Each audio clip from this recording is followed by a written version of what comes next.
kuhusu zoezi la utambuzi wa ardhi kwenye shehia ya Nganani. Kwa kiasi nashukuru sana wizara yenyewe kwa kutambua kujafanya utambuzi kwenye shehia yangu ya Nganani. Na kuhusu hili zoezi naona linaenda vizuri pamoja na wapimaji na walengwa wenyewe. Zoezi mpaka sasa linaenda vizuri.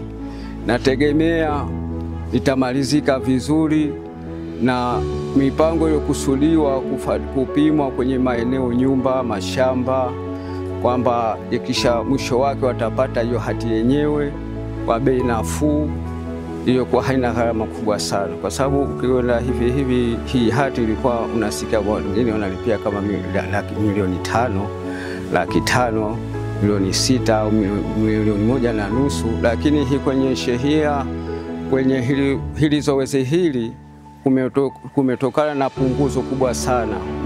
Utakuwa utatoa shilingi 70,000 wakati utaupatiwa hiyo hati yako mwenyewe mwisho. Utambuzi wa ardhi mara mwanzo ulikuwa una kasumba sana. Mara watu walisema kama utalipia nyumba, utalipia bili, sijui nini. Baadaye ikatoka elimu mara ya pili.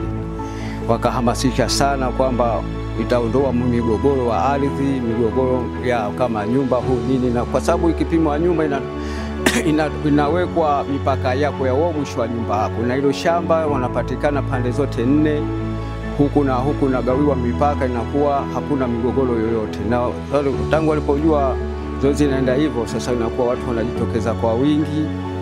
Changamoto kubwa moja tu, wale wana ukazi wa mjini hawako huku Makunduchi, na maana wanachelewa sana. Lakini kama hivyo tu tunaenda vizuri sana zoezi la utambuzi wa ardhi mpaka sasa hivi. Wananchi waliokuwa na kasumba mara ya mwanzo na waomba wajitokeze kwa wingi tena, kwa sababu hawa wa mwanzo wamesita, wamepata vipato lakini hawajenda kujaza fomu. Baadhi ya watu 2 watatu kidogo wako nyuma, bali hawa wa mbele zaidi, kia tukenda mbele watu wanajitokeza kwa wingi zaidi.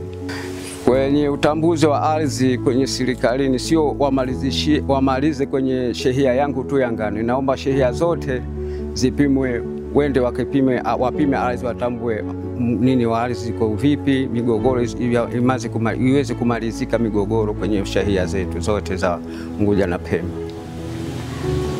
Shukuru sana kwa kuletewa lino zoezi la utambuzi wa ardhi. Kwa maana hiyo tunaishukuru na serikali yetu na waziri wa ardhi pia Bi Rahma Kasim, pamoja na wafanyakazi ambao wanatushughulikia kuhusu lino utambuzi wetu wa kuvitambua ardhi zetu. Na wao hawajajitokeza, wajilawize, hakuna mashaka yoyote. Utambuzi wa ardhi ni kitu ambacho ni kizuri kama kinavyojieleza jina lake, utambuzi wa ardhi. Maana yake kuitambua ardhi kwanza inamsaidia kila raia kwamba kama kuna eneo linalostahili kujenga, kama anastahili kujenga. Kwa kweli serikali itende jambo moja zuri sana, na hasa wana shehia Nganani tuna furaha kubwa na tunaipongeza serikali kwa kuanzisha jambo lino kwetu shehia yetu ya Nganani, kutuletea wananchi maeneo yetu, nyumba zetu ambazo tunaishi, lakini hata maeneo ambayo turithi kula kwa wazee wetu, basi ufiki muda sahihi wa kutambulika na yano maeneo. Lakini hata hivyo pia na wasihi wananchi wenzangu kwamba lino jambo ni jambo zuri.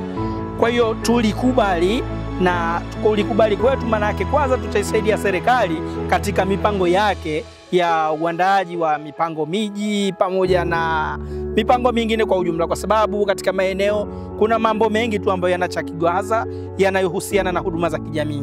Kwa mfano tunahitaji hospitali, tunahitaji skuli, tunahitaji misikiti na vitu vingine. Sasa vitu vino kama hatuchatenda mpango uno mapema wa kuyatambua maeneo, basi tuchafika mahali tuje tukatafute hospitali, tuje tushindwe tukaivate wapi. Kwa hiyo wananchi tujitokezeni kwa wingi kuwaunga mkono kamisheni ya ardhi pamoja na wizara inayodhamana ya ardhi kwa ujumla katika kuhakikisha jambo lino linafanikiwa. Asanteni.